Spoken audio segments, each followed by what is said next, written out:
March 14 ಅತಿ ದೊಡ್ಡ ಹುಣ್ಣಿಮೆ ಚಂದ್ರಗ್ರಹಣ ತುಂಬಾ ಪವರ್ಫುಲ್. ಈ ಎರಡು ವಸ್ತುಗಳಿಂದ ನಿಮಗೆ ಅಖಂಡ ಧನಲಾಭ. ಈ ತಿಂಗಳು ಮಾರ್ಚ್ 14ರಂದು ಅತಿ ದೊಡ್ಡ ಹುಣ್ಣಿಮೆ ಬರಲಿದೆ. ಈ ಹುಣ್ಣಿಮೆ ಸಾಮಾನ್ಯವಲ್ಲ, ಅತ್ಯಂತ ಶಕ್ತಿಶಾಲಿ ಹುಣ್ಣಿಮೆ.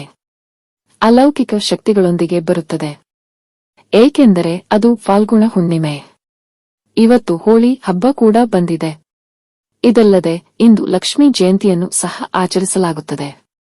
ಲಕ್ಷ್ಮೀ ದೇವಿಯು ಇಂದು ಪಾಲಸಮುದ್ರದಿಂದ ಜನಿಸಿದಳು ಎಂದು ಶಾಸ್ತ್ರಗಳು ಹೇಳುತ್ತವೆ. ಈ ಹುಣ್ಣಿಮೆಯಂದು ಚಂದ್ರಗ್ರಹಣ ಸಂಭವಿಸಲಿದೆ. ಈ ಗ್ರಹಣ ನಮ್ಮ ಭಾರತದಲ್ಲಿ ಗೋಚರಿಸುವುದಿಲ್ಲ. ಇದು ಅತ್ಯಂತ ಅಪರೂಪದ ಹುಣ್ಣಿಮೆಯಾಗಿದೆ. ಇದು ನೂರಾರು ವರ್ಷಗಳ ನಂತರ ಬರಲಿದೆ. ಆದ್ದರಿಂದ ಈ ಶಕ್ತಿಶಾಲಿ ಹುಣ್ಣಿಮೆಯ ತಿಥಿಯ ದಿನ ಈ ಎರಡು ವಸ್ತುಗಳನ್ನು ನಿಮ್ಮ ಮನೆಗೆ ತನ್ನಿ. ಅದು ಸಿಕ್ಕರೆ ಕೈತುಂಬ ಹಣ ಸಿಗುತ್ತದೆ. ನಿಮ್ಮ ಗಳಿಕೆ ಹೆಚ್ಚಾಗುತ್ತದೆ. ಲಕ್ಷ್ಮೀ ದೇವಿಯು ನಿಮ್ಮ ಮನೆಯಲ್ಲಿ ತಿಷ್ಟ ಧರಿಸಿ ಕುಳಿತುಕೊಳ್ಳುತ್ತಾಳೆ. ಇದು ನಿಮಗೆ ಬೇಕಾದಷ್ಟು ಸಂಪತ್ತನ್ನು ನೀಡುತ್ತದೆ. ಯಾರು ಮನೆಯಲ್ಲಿ ಈ ಎರಡು ವಸ್ತುಗಳನ್ನು ಖರೀದಿಸುತ್ತಾರೆ, ಅದ್ಭುತವಾದ ಫಲಿತಾಂಶವೂ ಸಿಗುತ್ತದೆ. ಹಾಗಾದರೆ ಈ ವಸ್ತುಗಳನ್ನು ನಿಮ್ಮ ಮನೆಗೆ ತನ್ನಿ. ಈಗ ಈ ಹುಣ್ಣಿಮೆಯಂದು ಮನೆಗೆ ಯಾವ ವಸ್ತುಗಳನ್ನು ತರಬೇಕು ಎಂಬುದನ್ನು ಈ ವಿಡಿಯೋದಲ್ಲಿ ನಾವು ವಿವರವಾಗಿ ತಿಳಿಯುತ್ತೇವೆ. ಈ ವಿಡಿಯೋ ನೋಡುವ ಮೊದಲು ಓಂ ಶ್ರೀ ಲಕ್ಷ್ಮೀ ದೇವಿಯೇ ನಮಃ ಎಂದು ಒಂದು ಸಣ್ಣ ಕಾಮೆಂಟ್ ಮಾಡಿ. ಫಾಲ್ಗುಣ ಹುಣ್ಣಿಮೆ ಅತ್ಯಂತ ಶಕ್ತಿಶಾಲಿ, ಬಹಳ ಶಕ್ತಿಶಾಲಿ. ಯುಗಾದಿ ಹಬ್ಬದ ಮುನ್ನವೇ ಈ ಹುಣ್ಣಿಮೆ ಬರುತ್ತದೆ. ಗ್ರಹಣ ಬರುತ್ತದೆ. ಹಾಗಾಗಿ ಅದಕ್ಕೆ ಅಲೌಕಿಕ ಶಕ್ತಿಯಿದೆ ಎಂದು ಪುರಾಣಗಳು ಹೇಳುತ್ತವೆ. ಅದಕ್ಕಾಗಿಯೇ ನೀವು ಈ ವಸ್ತುಗಳನ್ನು ಮನೆಗೆ ತನ್ನಿ. ತುಂಬಾ ಒಳ್ಳೆಯ ಫಲಿತಾಂಶ ಸಿಗಲಿದೆ. ಈ ವಸ್ತುಗಳು ನಿಮಗೆ ಅದೃಷ್ಟವನ್ನು ತರುತ್ತವೆ.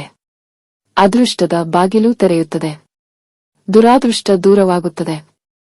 ನಿಮಗೆ ಲಕ್ಷ್ಮೀ ದೇವಿಯ ಕೃಪೆ ಸಿಗುತ್ತದೆ. ಈ ಹುಣ್ಣಿಮೆಯಂದು ನೀವು ತಂದ ವಸ್ತುಗಳಿಗೆ ನಿಮ್ಮ ಮನಸ್ಸನ್ನು ಬದಲಾಯಿಸುವ ಶಕ್ತಿ ಇರುತ್ತದೆ. ಈಗ ನಾವು 4 ವಿಷಯಗಳ ಬಗ್ಗೆ ಮಾತನಾಡುತ್ತೇವೆ. ಅದರಲ್ಲಿ ಯಾವುದಾದರೂ 2 ವಿಷಯಗಳನ್ನು ತೆಗೆದುಕೊಂಡರೆ ಸಾಕು. ಅಂದರೆ ನೀವು ಇಷ್ಟಪಡುವ ವಸ್ತುಗಳು, ನೀವು ಇಷ್ಟಪಡದ ವಸ್ತುಗಳು, ಎಲ್ಲರಿಗೂ ಲಭ್ಯವಿರುವ ವಸ್ತುಗಳನ್ನು ತೆಗೆದುಕೊಳ್ಳಬೇಕು. ಆದರೆ ಪ್ರತಿ ತಿಂಗಳಲ್ಲಿ ಬರುವ ಹುಣ್ಣಿಮೆಗೆ ಅದರದೇ ಆದ ಶಕ್ತಿ ಇರುತ್ತದೆ. ಈ ಮಾಸದಲ್ಲಿ ಬರುವ ಹುಣ್ಣಿಮೆಗೆ ಹಲವು ಶಕ್ತಿಗಳಿರುತ್ತವೆ. ಅದರಲ್ಲೂ ಈ ಗ್ರಹಣ ಮಹಾಶಕ್ತಿಗಳೊಂದಿಗೆ ಬರುತ್ತದೆ. ಹೀಗೆ ಬರುವುದು ಬಹಳ ವಿಶೇಷ ಎಂದು ನಮ್ಮ ಪುರಾಣಗಳು ಹೇಳುತ್ತವೆ. ಆದ್ದರಿಂದ ವೈದಿಕ ಪಂಡಿತರು ಇಂತಹ ಹುಣ್ಣಿಮೆಯ ದಿನವನ್ನು ಯಾರೂ ತಪ್ಪಿಸಿಕೊಳ್ಳಬಾರದು ಎಂದು ಸಲಹೆ ನೀಡುತ್ತಾರೆ. ಅದಕ್ಕಾಗಿಯೇ ನೀವು ಕೆಲವು ರೀತಿಯ ಪರಿಹಾರಗಳನ್ನು ಹೊಂದಿರಬಹುದು. ಅದು ಆಚರಣೆಗಳು ಇರಲಿ. ಇದನ್ನು ಇಂದು ಅಭ್ಯಾಸ ಮಾಡುವುದರಿಂದ ನಿಮಗೆ ಉತ್ತಮ ಶುಭ ಫಲಿತಾಂಶಗಳು ಸಿಗುತ್ತವೆ. ಲಕ್ಷ್ಮೀ ದೇವಿಯ ಕೃಪೆ ಸಿಗುತ್ತಿಲ್ಲ, ಲಕ್ಷ್ಮೀ ದೇವಿ ನಮ್ಮ ಮನೆಗೆ ಬರುತ್ತಿಲ್ಲ, ಆ ತಾಯಿ ನಮ್ಮ ಮೇಲೆ ಕರುಣೆ ತೋರುತ್ತಿಲ್ಲ, ನಮಗೆ ಅವರ ಕೃಪೆ ಆಶೀರ್ವಾದ ಸಿಗುತ್ತಿಲ್ಲವೆಂದು ಬೇಸರಪಡುತ್ತಾರೆ. ಅಂತಹವರಿಗೆ ಈ ವಸ್ತುಗಳು ಸಿಕ್ಕರೆ ಖಂಡಿತ ದೇವರು ಲಕ್ಷ್ಮಿಯನ್ನು ಆಶೀರ್ವದಿಸಲಿ.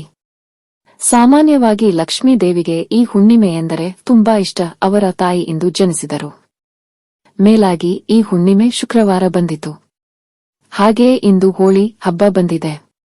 ಮಹಾಲಕ್ಷ್ಮೀ ದೇವಿಯು ಇಂದು ಭೂಮಿಯಲ್ಲಿ ವಿಹರಿಸುತ್ತಿದ್ದಾಳೆ. ತಾಯಿಗೆ ಯಾವ ಮನೆ ಇಷ್ಟವೋ ಆ ಮನೆಯನ್ನು ಪ್ರವೇಶಿಸುತ್ತಾಳೆ ಎಂದು ಪುರಾಣಗಳು ಹೇಳುತ್ತವೆ. ಹುಣ್ಣಿಮೆ ಕೂಡ ಅತ್ಯಂತ ಪವಿತ್ರವಾದುದು. ಆದ್ದರಿಂದ ಉತ್ತಮ ಫಲಿತಾಂಶವನ್ನು ಪಡೆಯಲಾಗುತ್ತದೆ. ನಿಮ್ಮ ಜೀವನ ಬದಲಾಗುತ್ತದೆ. ಅದಕ್ಕೆ ನೀನು ಬೆಳಿಗ್ಗೆ ಬೇಗ ಎದ್ದು ಮನೆಯ ವರಾಂಡವನ್ನು ಸ್ವಚ್ಛಗೊಳಿಸಿ, ಮನೆಯ ಮುಂಭಾಗವನ್ನು ಸ್ವಚ್ಛಗೊಳಿಸಿ ಮತ್ತು ಸ್ವಚ್ಛವಾಗಿ ಸ್ನಾನ ಮಾಡಿ. ಸ್ನಾನ ಮಾಡುವ ಮೊದಲು ಮುಖಕ್ಕೆ ಚಿಟಿಕೆ ಅರಿಶಿನವನ್ನು ಹಚ್ಚಿ, ಮಹಿಳೆಯರು ಮುಖಕ್ಕೆ ಹಚ್ಚಿ, ಪುರುಷರು ಸ್ನಾನದ ನೀರಿಗೆ ಚಿಟಿಕೆ ಅರಿಶಿನವನ್ನು ಸೇರಿಸಿ. ಈ ರೀತಿ ಸ್ನಾನ ಮಾಡುವುದರಿಂದ ನಿಮ್ಮ ದೋಷಗಳು ನಿವಾರಣೆಯಾಗುತ್ತವೆ. ಅದರ ನಂತರ ಮನೆಯಲ್ಲಿ ಪೂಜೆಯನ್ನು ಮಾಡಿ ಮತ್ತು ಲಕ್ಷ್ಮಿಯ ಮುಂದೆ ದೀಪವನ್ನು ಪೂಜಿಸಿ. ಆ ನಂತರ ಮನೆಯೆಲ್ಲ ಸಾಂಬ್ರಾಣಿ ಧೂಪ ಹಾಕುತ್ತಾರೆ. ಹಾಗೆಯೇ ಈ ಹುಣ್ಣಿಮೆಯಂದು ಮನೆಗೆ ಕೆಲವು ವಸ್ತುಗಳನ್ನು ತಂದರೆ ಹಣ ಬರುತ್ತದೆ. ಲಕ್ಷ್ಮೀ ದೇವಿಯು ಆಶೀರ್ವದಿಸುತ್ತಾಳೆ ಎಂದು ಶಾಸ್ತ್ರಗಳಲ್ಲಿ ಹೇಳಲಾಗಿದೆ. ಮತ್ತು ಅದರಲ್ಲಿ ಮೊದಲನೆಯದು ಏಲಕ್ಕಿ. ಏಲಕ್ಕಿಗೆ ಮಹಾಶಕ್ತಿಗಳಿವೆ. ಇವತ್ತು ಚಿಕ್ಕ ಏಲಕ್ಕಿ ಪ್ಯಾಕೆಟ್ ಖರೀದಿಸಿ ಮನೆಗೆ ತನ್ನಿ. ಕೆಜಿಗಟ್ಟಲೆ ಖರೀದಿಸುವ ಅಗತ್ಯವಿಲ್ಲ. 10 ರೂಪಾಯಿಯ ಸಣ್ಣ ಪ್ಯಾಕೆಟ್ ಖರೀದಿಸಿ ಮನೆಗೆ ತನ್ನಿ. 5 ಅಥವಾ 10 ರೂಪಾಯಿ ಹಾಕಿದರೆ ನಿಮಗೆ ಒಂದು ಸಣ್ಣ ಪ್ಯಾಕೆಟ್ ಸಿಗುತ್ತದೆ. ನಾವು ಮನೆಗೆ ತರಬಹುದು. ಅದನ್ನು ತೆಗೆದುಕೊಂಡು ನಿಮ್ಮ ಪೂಜಾ ಕೋಣೆಯಲ್ಲಿ ಇರಿಸಿ. ಅಂದರೆ ಅವುಗಳನ್ನು ತಂದ ತಕ್ಷಣ ನಾವು ಪ್ಯಾಕೆಟ್ ತೆರೆಯಬಾರದು. ಹುಣ್ಣಿಮೆಯ ದಿನ ಪೊಟ್ಟಣವನ್ನು ತೆರೆದು ತಾಮ್ರದ ತಟ್ಟೆಯಲ್ಲಿ ಅಥವಾ ಹಿತ್ತಾಳೆಯ ತಟ್ಟೆಯಲ್ಲಿ ಹಾಕಿ ಲಕ್ಷ್ಮೀ ದೇವಿಯ ಫೋಟೋದ ಮುಂದೆ ಸ್ವಲ್ಪ ಸಮಯದವರೆಗೆ ಇರಿಸಿ ಅವುಗಳನ್ನು ಹಾಗೆ ಹಾಕುವುದರಿಂದ ಏನಾಗುತ್ತದೆ ಎಂದರೆ ಲಕ್ಷ್ಮೀ ದೇವಿಗೆ ನಿವೇದನೆಯಾಗುತ್ತದೆ. ಹಾಗಾಗಿ ಏಲಕ್ಕಿಯಿಂದ ನಿನಗೂ ಒಳ್ಳೆಯ ಫಲ ಸಿಗುತ್ತದೆ. ಏಲಕ್ಕಿ ದೇವಿಗೆ ತುಂಬಾ ಪ್ರಿಯವಾಗಿವೆ. ಅವರಿಂದ 5 ಏಲಕ್ಕಿಗಳನ್ನು ತೆಗೆದುಕೊಳ್ಳಿ. ನೀವು ಏಲಕ್ಕಿಯನ್ನು ಎಲ್ಲಿ ಮರೆ ಮಾಡುತ್ತೀರಿ? ಇಲ್ಲದಿದ್ದರೆ ದೀಪದಲ್ಲಿ ಇರಿಸಿ ಅಥವಾ ತಿನ್ನಲು ಆಹಾರವಾಗಿ ಸೇರಿಸಿ. ನೀವು ಮಾಡಿದರೆ ಅದೃಷ್ಟವು ನಿಮ್ಮನ್ನು ಅನುಸರಿಸುತ್ತದೆ. ಹಾಗೆಯೇ ನಿಮ್ಮ ವಾತಾವರಣ ಬದಲಾಗುತ್ತದೆ ಮತ್ತು ಹಣವು ಅಧಿಕವಾಗಿ ಬರುತ್ತದೆ. ಆದ್ದರಿಂದ ಇಂದು ಮನೆಗೆ ಏಲಕ್ಕಿ ತಂದುಕೊಳ್ಳಿ. ಅವುಗಳನ್ನು ತಂದು ನಿಮ್ಮ ಪೂಜಾ ಕೋಣೆಯಲ್ಲಿ ಇಟ್ಟು ಪೂಜಿಸಿ. ನಂತರ ಅವುಗಳನ್ನು ಪಾಯಸದಲ್ಲಿ ಅಥವಾ ನೀವು ತಿನ್ನುವ ಆಹಾರದಲ್ಲಿ ಬಳಸಿ. ಹಾಗೆ ಹುಣ್ಣಿಮೆಯೆಂದು ಎರಡನೆಯದಾಗಿ ಮನೆಗೆ ತರುವುದು ಸಕ್ಕರೆ. ಶುಗರ್ ಎಂದರೆ ಸಿಹಿ ಪದಾರ್ಥ. ಹಾಗಾಗಿ ನಾವು ಒಳ್ಳೆಯ ಸುದ್ದಿ ಕೇಳಬೇಕು. ಕೆಟ್ಟ ಸುದ್ದಿ ಅಲ್ಲ, ಒಳ್ಳೆಯದೇ ಆಗಬೇಕು. ಒಳ್ಳೆಯ ಫಲಿತಾಂಶ ಬರಬೇಕು. ಅಂಥವರು ಇಂದು ಖಂಡಿತ ಬೆಲ್ಲ ಕೊಳ್ಳಿ. ಈ ಹುಣ್ಣಿಮೆಯ ದಿನ ಸಕ್ಕರೆಯ ಬದಲು ಬೆಲ್ಲ ಕೊಳ್ಳಬಹುದು. ಬೆಲ್ಲದ ಪಾವಿತ್ರ್ಯತೆಯೂ ಹೆಚ್ಚಿದೆ. ಬೆಲ್ಲವನ್ನು ಖರೀದಿಸಿ ಮನೆಗೆ ತಂದರೆ ನಿಮ್ಮ ಜೀವನ ಮಧುರವಾಗುತ್ತದೆ ಎನ್ನುತ್ತಾರೆ ವಿದ್ವಾಂಸರು. ಆದ್ದರಿಂದ ಮನೆಯಲ್ಲಿ ತಂದ ಬೆಲ್ಲ ಅಥವಾ ಸಕ್ಕರೆಯನ್ನು ಅಮ್ಮನಿಗೆ ಅರ್ಪಿಸಿ ನೈವೇದ್ಯ ಮಾಡಿ. ಇಲ್ಲವಾದರೆ ಅದೇ ಸಕ್ಕರೆಯನ್ನು ಅಮ್ಮನಿಗೆ ನೈವೇದ್ಯ ಮಾಡಿದರೆ ಒಳ್ಳೆಯ ಫಲ ಸಿಗುತ್ತದೆ. ನಿಮ್ಮ ಮನೆಯಲ್ಲಿ ಎಲ್ಲರೂ ಅದನ್ನು ಪ್ರಸಾದವಾಗಿ ಸ್ವೀಕರಿಸಬೇಕು. ಇದರಿಂದ ಲಕ್ಷ್ಮೀ ದೇವಿಯ ಆಶೀರ್ವಾದ ನಿಮ್ಮ ಕುಟುಂಬದ ಮೇಲಿರುತ್ತದೆ. ಅಂದರೆ ಕೆಜಿ ಸಕ್ಕರೆ ಅಥವಾ ಬೆಲ್ಲ ಖರೀದಿಸುವ ಅಗತ್ಯವಿಲ್ಲ. ಬೆಲ್ಲ ಅಥವಾ ಸಕ್ಕರೆಯಿಂದ ಸಿಹಿ ಪದಾರ್ಥಗಳನ್ನು ಮಾಡಿ ಲಕ್ಷ್ಮೀ ದೇವಿಗೆ ನೈವೇದ್ಯ ಮಾಡಿ. ಅಲ್ಲದೆ ಆ ಸಕ್ಕರೆಯನ್ನು ಮನೆಯಲ್ಲಿ ಚಹಾ ಅಥವಾ ಕಾಫಿಯಲ್ಲಿ ಬಳಸಬಹುದು. ಆ ಸಕ್ಕರೆಯನ್ನು ಬಳಸುವುದರಿಂದ ಉತ್ತಮ ಫಲಿತಾಂಶವನ್ನು ಪಡೆಯುತ್ತೀರಿ.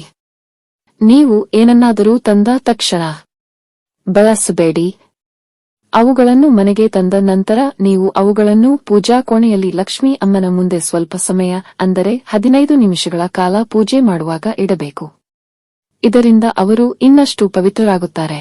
ಈ ವಸ್ತುಗಳನ್ನು ಪೂಜಾ ಕೋಣೆಯಲ್ಲಿ ಇರಿಸಿದಾಗ ಲಕ್ಷ್ಮೀ ದೇವಿಯ ನೋಟವು ಆ ವಸ್ತುಗಳ ಮೇಲೆ ಬೀಳುತ್ತದೆ. ಅದು ಸಂಭವಿಸಿದಾಗ ಲಕ್ಷ್ಮೀ ದೇವಿಯು ನಿಮಗೆ ಒಳ್ಳೆಯದನ್ನು ಆಶೀರ್ವದಿಸುತ್ತಾಳೆ ಮತ್ತು ಉತ್ತಮ ಫಲಿತಾಂಶವನ್ನು ನೀಡುತ್ತಾಳೆ. ನೀವು ಇಂದು ಸಕ್ಕರೆ ಖರೀದಿಸಿ ಮನೆಗೆ ತಂದರೆ ನಿಮಗೆ ಹಣ ಬರುತ್ತದೆ. ಒಳ್ಳೆಯ ಸುದ್ದಿ ಕೇಳಲು ಅವಕಾಶವಿದೆ. ನಿಮ್ಮ ಬಡತನಕ್ಕೆ ಕೆಟ್ಟ ಸುದ್ದಿ ಬರದಂತೆ ತಡೆಯಲು ಈ ಸಕ್ಕರೆ ಸಹ ಉಪಯುಕ್ತವಾಗಿದೆ. ಹಾಗೆಯೇ ಹುಣ್ಣಿಮೆಯೆಂದು ಮನೆಗೆ ತರುವ 3ನೇ ವಸ್ತುವೆಂದರೆ ಅರಿಶಿನ. ಈ ಹುಣ್ಣಿಮೆಯ ದಿನ ಹಳದಿ ಮನೆಗೆ ತರಬಹುದು. ಅರಿಶಿನವು ತುಂಬಾ ಮಂಗಳಕರವಾಗಿದೆ. ಇದು ಅದೃಷ್ಟವನ್ನು ಸೂಚಿಸುತ್ತದೆ. ಅರಿಶಿನವು ನಿಮ್ಮ ತೊಂದರೆ ಮತ್ತು ದುಃಖಗಳನ್ನು ನಿವಾರಿಸುತ್ತದೆ. ಅರಿಶಿನವು ದೈವಿಕ ಮತ್ತು ಶುಭ ಕಾರ್ಯಗಳಿಗೆ ಸಹ ಬಳಸಲಾಗುತ್ತದೆ.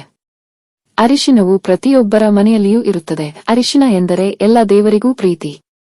ಹಾಗಾಗಿ ಈ ಹುಣ್ಣಿಮೆಯೆಂದು ಅರಿಶಿನವನ್ನು ಕೊಂಡು ಮನೆಗೆ ತಂದರೆ ಲಕ್ಷ್ಮೀ ದೇವಿಯು ನಿಮ್ಮ ಮನೆಗೆ ಬಂದಂತೆ. ಮೇಲಾಗಿ ಇಂದು ಲಕ್ಷ್ಮೀ ದೇವಿಯ ಜನ್ಮದಿನ. ಹಾಗಾಗಿ ಇಂದು ಮನೆಗೆ ಅರಿಶಿನವನ್ನು ತಂದರೆ ಅರಿಶಿನದ ಜೊತೆಗೆ ಲಕ್ಷ್ಮೀ ದೇವಿ ನಿಮ್ಮ ಮನೆಗೆ ಪ್ರವೇಶಿಸುತ್ತಾಳೆ. ನಿಮಗೆ ಸಂಪತ್ತನ್ನು ನೀಡುತ್ತದೆ. ಅರಿಶಿನವು ಬಹಳ ಮಂಗಳಕರವಾದ ವಸ್ತುವಾಗಿದೆ. ನಿಮ್ಮ ಮನೆಯಲ್ಲಿ ಶುಭ ಕಾರ್ಯಗಳು ನಡೆದು ವರ್ಷಗಳೇ ಕಳೆದಿವೆ. ಯಾವುದೇ ಶುಭ ಕಾರ್ಯಗಳು ನಡೆಯುತ್ತಿಲ್ಲ. ಯಾವುದೇ ಫಂಕ್ಷನ್ ನಡೆಯುತ್ತಿಲ್ಲ. ಯಾಕೆ ಅಂತ ಗೊತ್ತಿಲ್ಲ. ಆದರೆ ನಮ್ಮ ಮನೆಯಲ್ಲಿ ಎಲ್ಲವೂ ಹೀಗೆ ನಿಂತು ಹೋಗಿದೆ. ಅಂತಹವರು ಈ ಹುಣ್ಣಿಮೆಯ ತಿಥಿಯ ದಿನ ಅರಿಶಿನ ಪೊಟ್ಟಣ ಖರೀದಿಸಿ ಮನೆಗೆ ತರುವುದನ್ನು ಮರೆಯದಿರಿ. ಅರಿಶಿನವನ್ನು ಮನೆಗೆ ತಂದರೆ ತುಂಬಾ ಒಳ್ಳೆಯದು. ನೀವು ಈ ಅರಿಶಿನವನ್ನು ಮನೆಗೆ ತರುತ್ತೀರಿ. ಅದನ್ನು ಪಡೆದ ನಂತರ ಅದನ್ನು ಪೂಜಾ ಕೋಣೆಯಲ್ಲಿ ಇಡೋಣ. ಚಿಕ್ಕ ಪ್ಯಾಕೆಟ್ 10 ರೂಪೀಸ್ಗೆ ಸಿಗುತ್ತದೆ. ಅದನ್ನು ಪಡೆದ ನಂತರ ಆ ಅರಿಶಿನವನ್ನು ನಿಮ್ಮ ಪೂಜಾ ಕೋಣೆಯಲ್ಲಿ ಇಟ್ಟು 15 ನಿಮಿಷಗಳ ನಂತರ ಅರಿಶಿನವನ್ನು ತೆಗೆದುಹಾಕಿ ಮತ್ತು ಅದನ್ನು ಮರೆ ಮಾಡಿ. ಆ ನಂತರ ಆ ಅರಿಶಿನವನ್ನು ಪೂಜೆಗೆ ಬಳಸಬಹುದು ಅಥವಾ ಸ್ನಾನಕ್ಕೆ ದೇಹಕ್ಕೆ ಹಚ್ಚಬಹುದು ಅಥವಾ ಸ್ನಾನದ ನೀರಿಗೆ ಸೇರಿಸಬಹುದು ಅಥವಾ ಆ ಅರಿಶಿನವನ್ನು ಅಡುಗೆಯಲ್ಲಿ ಬಳಸಬಹುದು. ಆದರೆ ನೀವು ಅದನ್ನು ನಿಮಗೆ ಇಷ್ಟವಾದಂತೆ ಬಳಸಬಹುದು. ಮಹಿಳೆಯರು ಈ ಅರಿಶಿನವನ್ನು ಕಾಲಿಗೆ ಹಚ್ಚಿಕೊಳ್ಳಬಾರದು. ಅರಿಶಿನವನ್ನು ನಿಮ್ಮ ಅರಿಶಿನ ಪೆಟ್ಟಿಗೆಯಲ್ಲಿಯೂ ಸುರಿಯಬಹುದು. ಇದನ್ನು ಸುರಿದರೆ ಮನೆಯಲ್ಲಿನ ಅರಿಶಿನವು ಪವಿತ್ರವಾಗುತ್ತದೆ. ಜೊತೆಗೆ ನೀವು ಇಂದು ಪೊರಕೆ ಖರೀದಿಸಿ ಮನೆಗೆ ತಂದರೆ ಒಳ್ಳೆಯ ಫಲಿತಾಂಶ ಸಿಗುತ್ತದೆ. ಈ ಹುಣ್ಣಿಮೆಯೆಂದು ಕೆಂಪು ಪಪ್ಪಾಯಿಯನ್ನು ಕೊಂಡರೆ ನಿಮಗೂ ಅದೃಷ್ಟ ಬರುತ್ತದೆ. ಅಂದರೆ ಕೆಲವು ಗ್ರಹಗಳಿಗೆ ಈ ಕೆಂಪು ಪಪ್ಪಾಯಿ ಸಮರ್ಪಿಸಲಾಗಿದೆ. ಹಾಗಾಗಿ ಗ್ರಹಸ್ಥಿತಿಯು ಸರಿಯಿಲ್ಲದವರು ಮನೆಗೆ ಕೆಂಪು ಪಪ್ಪಾಯಿ ತಂದರೆ ಶುಭಫಲ ಸಿಗುತ್ತದೆ ಎನ್ನುತ್ತಾರೆ. ಹುಣ್ಣಿಮೆಯ ದಿನವೂ ಮನೆಗೆ ಬೆಲ್ಲ ತಂದರೆ ಕೋಟ್ಯಂತರ ರೂಪಾಯಿ ಆದಾಯ ಬರುತ್ತೆ ಅಂತ ಈ ವಿಡಿಯೋದಲ್ಲಿ ಹೇಳಿದ್ದೇವೆ. ಹಾಗಾದ್ರೆ ಮನೆಗೆ ಬೆಲ್ಲ ತಂದರೆ ಅದೃಷ್ಟ, ಐಶ್ವರ್ಯ, ಅಗಣಿತ ಸಂಪತ್ತು ನಿಮ್ಮದಾಗುತ್ತೆ. ಅಂತ್ಯವಿಲ್ಲದ ಯೋಗಗಳಿಂದ ನಿಮ್ಮ ಜೀವನ ನಮ್ಮದು. ನಿಮ್ಮೊಂದಿಗೆ ಎಲ್ಲವೂ ಚೆನ್ನಾಗಿರುತ್ತದೆ. ನೀವು ಹಿಡಿದಿರುವ ಎಲ್ಲವೂ ಚಿನ್ನವಾಗಿ ಬದಲಾಗುತ್ತದೆ. ಬೆಲ್ಲವನ್ನು ಮನೆಗೆ ತಂದು ಬೆಲ್ಲದ ದೇವಿಯ ಚಿತ್ರದ ಮುಂದೆ ಇಟ್ಟು ಪೂಜಿಸಿ ನಂತರ ಒಂದು ಸಣ್ಣ ಬೆಲ್ಲವನ್ನು ತೆಗೆದುಕೊಂಡು ಅದನ್ನು ಬಾಯಿಗೆ ಹಾಕಿದರೆ ನಿಮ್ಮ ಜಾತಕದೊಂದಿಗೆ ನಿಮ್ಮ ಎಲ್ಲಾ ಪಾಪಗಳು ದೂರವಾಗುತ್ತವೆ. ಶಕ್ತಿಯು ನಿಮಗೆ ಒಳ್ಳೆಯದಾಗಲಿ. ಇದು ನಿಮಗೆ ಒಳ್ಳೆಯ ಫಲಿತಾಂಶಗಳನ್ನು ನೀಡುತ್ತದೆ. ಇದು ಒಂದು ಹುಣ್ಣಿಮೆ ಎಂದು ನಾವು ಭಾವಿಸುತ್ತೇವೆ.